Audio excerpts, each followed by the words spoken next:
Hello everybody, मैं राजेश शर्मा आपका एक बार फिर से स्वागत करता हूं हमारी सी लैंग्वेज की क्लास में। लेक्चर का एक मेन कंपोनेंट होता है, ऑर्गेनाइजेशन का एक मेन कंपोनेंट होता है कमेंट लाइन। अब कमेंट लाइन क्या है? कमेंट लाइन किसी भी सी प्रोग्राम में एक नॉन एग्जीक्यूटेबल स्टेटमेंट है। नॉन एग्जीक्यूटेबल स्टेटमेंट का मतलब कि जब भी आप इसको प्रोग्राम में कहीं भी लिखेंगे तो सी का कंपाइलर जो है इस स्टेटमेंट को इग्नोर कर देगा, मतलब वो उस पर किसी तरह का कोई एक्शन नहीं लेगा। फिर बात करें प्री प्रोसेसर डायरेक्टिव्स की, तो जो प्री प्रोसेसर डायरेक्टिव्स हैं, प्री प्रोसेसर डायरेक्टिव्स जो है वो ऐसी स्टेटमेंट्स होती हैं जो कंपाइलेशन से पहले एग्जीक्यूट होती हैं। कंपाइलेशन से पहले एग्जीक्यूट मतलब एक तरीके से एग्जीक्यूशन जैसा तो मैं नहीं कहूँगा, बट ये कह दीजिए कि फाइंड रिप्लेस जैसा एक इफ़ेक्ट होता है।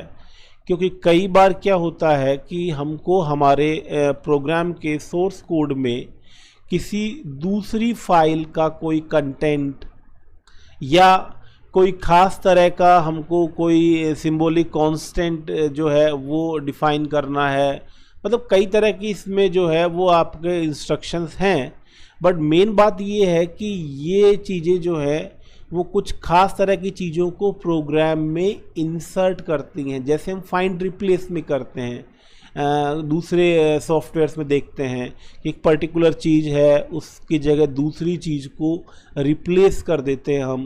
तो ये वैसा ही इसका जो है वर्क रहता है, और ये कंपाइलेशन से पहले, प्रोग्राम कंपाइल होने से पहले ये जो डायरेक्टिव्स हैं या इंस्ट्रक्शंस हैं ये वर्क करती हैं, और ये अपने वर्क के दौरान जो भी खास डेफिनेशन या कोई खास फाइल प्रोग्राम में रिप्लेसमेंट स्ट्रक्चर के तहत या रिप्लेसमेंट मोड के तहत बताई जाती हैं, तो उनको ये जो है वो रिप्लेस करती हैं। इसके बाद अगर देखें तो एक पार्ट जो स्ट्रक्चर का है इम्पोर्टेंट है, वो है ग्लोबल डिक्लेरेशन। ग्लोबल डिक्लेरेशन जो है ये एक ऐसा हिस्सा होता है प्रोग्राम का जिसमें आप कुछ ऐसे प्रोग्राम के स्ट्रक्चर्स डिफ़ाइन करते हैं, से वेरिएबल है, एरे है, और भी कई तरह के कंपोनेंट्स हो सकते हैं जो कि हम आगे लेक्चर्स में देखेंगे। तो उनको ग्लोबली डिक्लेयर किया जाता है, और ग्लोबली डिक्लेयर करने का मतलब कि ऐसा कंपोनेंट जिसकी एक्सेसिबिलिटी या यूँ कहिए उसका स्कोप जो होता है वो थ्रू आउट प्रोग्राम होता है, यानी कि उसको हम प्रोग्राम के किसी भी हिस्से में कहीं पे भी एक्सेस कर सकते हैं। क्योंकि आगे हम देखेंगे इसके जो बिल्कुल अगेंस्ट जो है, उसके बिल्कुल अपोजिट नेचर में लोकल डिक्लेरेशंस भी होती हैं, और लोकल डिक्लेरेशन जो होती है उनका जो स्कोप होता है वो काफ़ी रिस्ट्रिक्टेड होता है, और वो पर्टिकुलर जिस ब्लॉक के अंदर डिक्लेयर की जाती हैं, डिफ़ाइन की जाती हैं, उसी के अंदर हम उनको एक्सेस कर पाते हैं। तो ग्लोबल डिक्लेरेशन सेक्शन में हम उन चीज़ों को, उन कंपोनेंट्स को डिफ़ाइन या डिक्लेयर करते हैं जिसकी एक्सेसिबिलिटी थ्रू आउट प्रोग्राम होती है। इसके बाद अगर बात करें नेक्स्ट जो कंपोनेंट है या उसमें मेन स्ट्रक्चर है, वो है आपके फंक्शंस। अगर हम देखें तो सी के अंदर हम कोई भी इंस्ट्रक्शन, सी लैंग्वेज में कोई भी इंस्ट्रक्शन हम एग्जीक्यूटेबल इंस्ट्रक्शन की बात कर रहा हूँ मैं, डिक्लेरेशन बाहर हो सकता है किसी फंक्शन के, लेकिन जो एग्जीक्यूटेबल स्टेटमेंट होती हैं वो किसी न किसी फंक्शन के अंदर होती है। यानी कि हम एक ग्रुप ऑफ इंस्ट्रक्शन जो है वो कंपोज करते हैं किसी पर्टिकुलर टास्क को परफॉर्म करने के लिए, और उसको कंपोज करके हम एक फंक्शन बनाते हैं। फंक्शन जैसा नाम से भी पता पड़ रहा है, function that means that a group of instruction that perform a particular task. तो हम एक फंक्शन क्रिएट करते हैं एक टास्क परफॉर्म करने के लिए, और जनरली प्रोग्राम में कई तरह के टास्क होते हैं, तो हम कई तरह के फंक्शन डेवलप करते हैं, यानी कि एक प्रोग्राम के अंदर बहुत सारे फंक्शन हो सकते हैं। तो वो फंक्शन जो है वो किसी भी ऑर्डर में हो सकते हैं। आपने एक पर्टिकुलर टास्क के लिए एक फंक्शन बनाया, उसको ऊपर लिख दिया, फिर एक नीचे लिख दिया, बीच में लिख दिया, तो उनकी जो है वो सीक्वेंसिंग कैसी भी हो सकती है। अब प्रॉब्लम ये है कि जब प्रोग्राम एग्जीक्यूट होगा तो सबसे पहले किस फंक्शन को एग्जीक्यूट किया जाए, यानी सीपीयू जो है वो कहाँ से एग्जीक्यूशन स्टार्ट करे प्रोग्राम का। तो इसके लिए सी लैंग्वेज में ये प्री डिफाइंड कर दिया गया है कि जो मेन फंक्शन है that is the starting point of programme.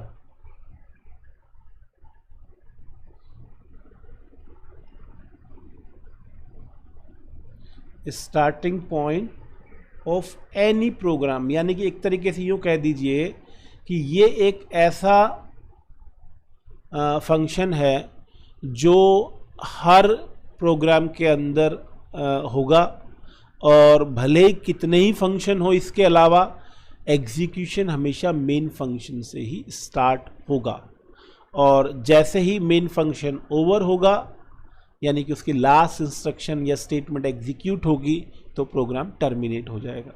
तो उसके अंदर भी दो तरह की चीज़ें जो हैं वो होंगी, और दूसरा कोई यूज़र डिफाइंड फंक्शन है उसमें भी ये दो तरह की चीज़ें होंगी।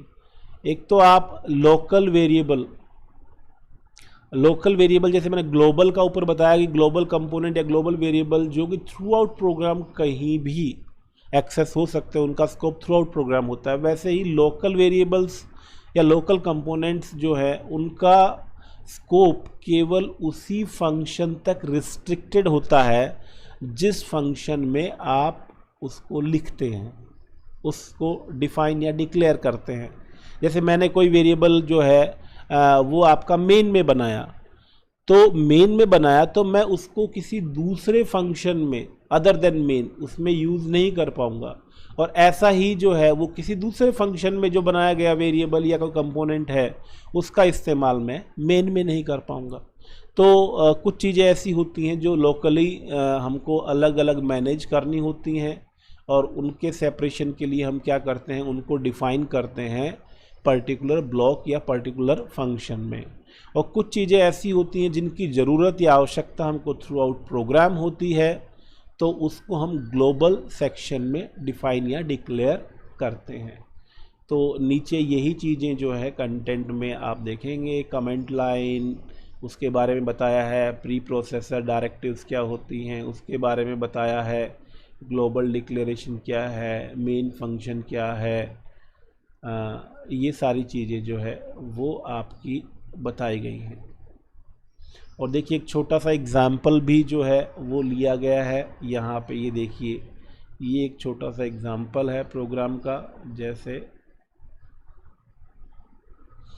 इसमें आप देखेंगे प्री प्रोसेसर डायरेक्टिव तो कुछ लिखी हुई नहीं है, वॉइड मेन आपका मेन फंक्शन है, और ये वॉइड वर्ड क्या है, फिर उसमें मेन के आगे ये जो पैरेंथेसिस या ब्रैकेट लगाया है ये क्या है, इसके बारे में हम आगे जो है डिटेल में बात करेंगे अगले नेक्स्ट जो लेक्चर्स होंगे उनमें।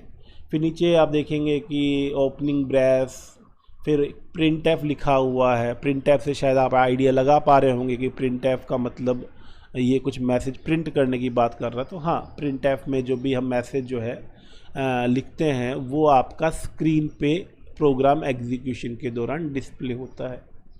फिर भी इसकी एग्जैक्ट वर्किंग कैसे है, ये एग्जैक्टली कैसे करता है काम, और इसका क्या सिंटैक्स है, मतलब लिखने का क्या प्रॉपर फॉर्मेट है, उसके बारे में भी हम नेक्स्ट लेक्चर्स में डिस्कस करेंगे। तो एक इस छोटा सा, बहुत छोटा सा, या यूँ कहिए सबसे छोटे प्रोग्राम्स में से एक जो है वो उन्होंने एग्जाम्पल के तौर पे बताया है। अब इन्होंने जैसे प्री प्रोसेसर डायरेक्टिव की बात करी है तो उन्होंने कहा कि जैसे प्रिंट एफ है, तो प्रिंट एफ क्या है, एक लाइब्रेरी फंक्शन है ना। प्रिंट एफ की डेफिनेशन आपने नहीं दी है या हमने नहीं दी है, प्रिंट एफ को सीधा हमने यूज़ किया है। प्रिंट एफ देन क्या प्रिंट करना है वो हमने उसमें बता दिया। हाँ, मेन को हमने डिफ़ाइन किया है, मतलब डिफ़ाइन करने के बाद यूँ समझ लीजिए कि जिस फंक्शन के डेफिनेशन, मतलब ओपनिंग ब्रेस, जैसा कि यहाँ पे देखिए ये मेन के अंदर जो ये देखिए ये ओपनिंग ब्रेस लगाया हमने, ये क्लोजिंग ब्रेस लगाया हमने, और इसके बीच में जो होती है ओपनिंग ब्रेस और क्लोजिंग ब्रेस के बीच में, दैट इज डेफिनेशन। तो मेन की डेफिनेशन हमने दी है। प्रिंटफ में आप देख लीजिए, आपने कोई ओपनिंग ब्रेस क्लोजिंग ब्रेस लिख के कोई उसके बारे में कुछ डिटेल्स नहीं दी हैं, तो वो लाइब्रेरी फंक्शन है। तो जो लाइब्रेरी फंक्शंस होते हैं वो आपके ऑर्गेनाइज किए जाते हैं हेडर फाइल्स के तौर पे। तो हेडर फाइल्स के तौर पे इस्तेमाल किए जाते हैं। हेडर फाइल मतलब एक स्पेशल फाइल्स होती हैं जो कि लाइब्रेरी फंक्शंस के सिंटेक्स या जो कहिए उनका प्रोटोटाइप जो है स्टोर करके रखती हैं। तो अगर आप कोई लाइब्रेरी फंक्शन यूज़ करते हैं तो आपको क्या करना पड़ेगा, उनको उन हेडर फाइल्स को इंक्लूड करना पड़ेगा अपने प्रोग्राम में जिसमें भी आप उसको यूज़ ले रहे हैं। तो जैसे प्रिंटफ को हम यूज़ ले रहे हैं, तो प्रिंटफ जो है वो आपका एक खास header file stdio for standard input output, ये जो है stdio.h, इस हेडर फाइल के अंदर इसका प्रोटोटाइप या सिंटैक्स है। तो हमको क्या करना पड़ेगा, जब आपने जो ऊपर वाला प्रोग्राम देखा तो इसमें हमको ये करना पड़ेगा, अदरवाइज आपका एरर इस प्रोग्राम में आ सकता है। इंक्लूड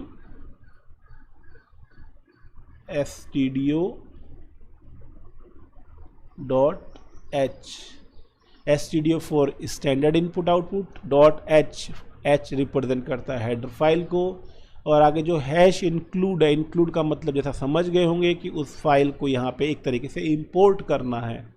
और हैश जो है वो एक स्पेशल सिंबल है जो प्री प्रोसेसर डायरेक्टिव, जो मैंने बताया कि आपका कंपाइलेशन से पहले कहीं ना कहीं चीज़ों को रिप्लेस कर देता है। जैसे यहाँ पे होगा कि वो क्या करेगा, stdio.h के अंदर जिन भी फंक्शंस की आपकी प्रोटोटाइप या सिंटेक्स है उसको रिप्लेस कर देगा इस प्रोग्राम में। तो इसमें ये जो हैश है, और हैश इसी में नहीं और बहुत सारी स्टेटमेंट्स आपको ऐसी नज़र आएंगी आगे जिनमें हैश आपको दिखेगा। तो वो जो हैश है वो एक ख़ास इंडिकेटर है कि ये पर्टिकुलर स्टेटमेंट एक प्री प्रोसेसर डायरेक्टिव है। देन बात करें प्रोग्राम, जब आपने लिख लिया, चाहे ये छोटा सा प्रोग्राम लिखें चाहे कोई आगे आप बहुत बड़ा प्रोग्राम लिखें, डजेंट मैटर, 2 लाइन से लेके 200 लाइन या 2000 लाइन का प्रोग्राम हो, उसको एग्जीक्यूट करने का, कंपाइल करने का स्टेप फिक्स होता है। और वो जो स्टेप्स होते हैं वो डिपेंड करते हैं कि आप किस तरह का IDE यूज़ करते हैं, या बिना IDE के आप किसी टेक्स्ट एडिटर में प्रोग्राम को टाइप करके जो है वो आप उसको एग्जीक्यूट या कंपाइल करना चाहते हैं। तो जैसे मैंने पिछले लेक्चर में बताया था कि नॉर्मल टेक्स्ट एडिटर जो है वो आपको कंपाइलेशन और एग्जीक्यूशन और कई तरह के प्रोग्रामिंग फैसिलिटीज़ जो है वो आपको अवेलेबल नहीं करवाते। तो आपको प्रोग्राम टाइप करने के बाद बाहर जो है ऑपरेटिंग सिस्टम में जाके आपको कई तरह के सॉफ्टवेयर दूसरे यूज़ करने पड़ेंगे उस प्रोग्राम को कंपाइल करने के लिए, एग्जीक्यूट करने के लिए, डिबग करने के लिए। तो ये सारी चीज़ें होती हैं। और IDE जो होता है वो इंटीग्रेटेड डेवलपमेंट एनवायरनमेंट होता है, जो कि आपको लगभग सारी प्रोग्राम डेवलपमेंट से जुड़ी हुई ज़रूरतें या ज़रूरतों की चीज़ें जो हैं वो आपको एक ही प्लेटफॉर्म पे अवेलेबल करवा देता है।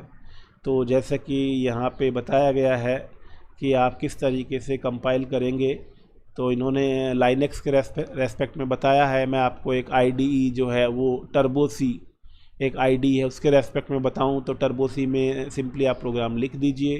प्रोग्राम लिखने के बाद कंपाइल करने के लिए आपको सिंपली Alt F9 जो है वो एक शॉर्टकट होता है, या मेनू के अंदर जाएंगे ऊपर तो भी उसमें आपको कंपाइल का ऑप्शन मिल जाता है, उससे आप कंपाइल कर सकते हैं।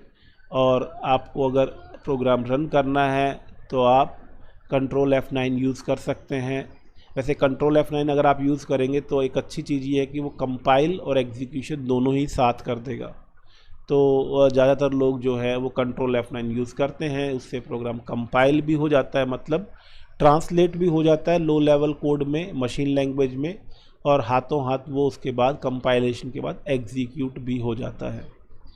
यहाँ इन्होंने जैसा कि कमांड लाइन पे लाइनक्स में बताया, लाइनक्स में भी GNU कंपाइलर के बारे में बताया है कि GNU कंपाइलर जो है उसमें आप कैसे करेंगे। तो उसमें आपका ये जो है GCC जो है वो कंपाइलर है। तो कमांड लाइन पे मतलब आपका बहुत कम लोग आजकल यूज़ करते हैं। तो जैसे आपके विंडोज़ में रन कमांड होता है, या डोस कह दीजिए एक तरीके से, डोस मोड पे जाके वैसे ही जो है आजकल जो लाइनक्स होता है उसमें भी जैसे यूनिक्स मोड होता है, तो उसमें यूनिक्स मोड में जाके एक तरीके से आप इस तरह की कमांड लिखेंगे, GCC for GNU C compiler, G for GNU C and then compiler. ये उसका जो है वो सॉफ्टवेयर है, कंपाइलर है। देन जो फाइल आपको कंपाइल करनी है, जो प्रोग्राम आपको कंपाइल करना, से you made a programme 1.c prog1.c, तो आप लिखेंगे GCC स्पेस progc1.c और आप क्या करेंगे, एंटर प्रेस करेंगे। या दूसरा एक और ऑप्शन भी बता रखा है, ये भी यूज़ ले सकते हैं आप, CC लिख सकते हैं, CC for C compiler then program 1.c। तो ये इस तरीके से कुछ जो है वो आपका लाइनक्स पे GNU कंपाइलर केस में होता है। और ये आप जो है वो विंडोज़ पे भी कर सकते हैं। विंडोज़ पे भी अगर आप चाहें तो कमांड मोड पे यानी डॉस मोड में जाके जो है उसमें ऐसे आपका जो है वो हो जाता है TCC फॉर आपका turbo C compiler, TCC, then program का नाम जैसे यही मैं नाम लूँ prog1.c, तो वहाँ पे कुछ इस तरीके से जो है वो आपका प्रोग्राम जो है TCC prog1.c इस तरीके से लिखेंगे तो आपका प्रोग्राम जो है वो कंपाइल हो जाएगा। और फिर आपका प्रोग्राम कंपाइल होने के बाद जो एग्जीक्यूटेबल कोड बनेगा उसको आप डायरेक्ट जो है वो विंडोज़ में या चाहे तो कमांड मोड पे डायरेक्ट रन कर सकते हैं। तो हाँ, ये बात ज़रूर है कि जब आप कंपाइल करेंगे, चाहे वो IDE से डायरेक्टली करें, चाहे कमांड मोड से करें, चाहे वो आप लाइनक्स में करें, चाहे वो आप विंडोज़ में करें, ये ऐसा होगा कि अगर कोई एरर है आपके, कोई प्रोग्राम में सिंथेटिक एरर है, तो सिंथेटिक एरर है तो आपका ये जो कंपाइलर्स हैं वो उसको फाइंड आउट करेंगे और हाईलाइट करेंगे कि आपका कौन सी लाइन में किस प्रकार का एरर है। तो आज की क्लास में इतना ही। Thank you.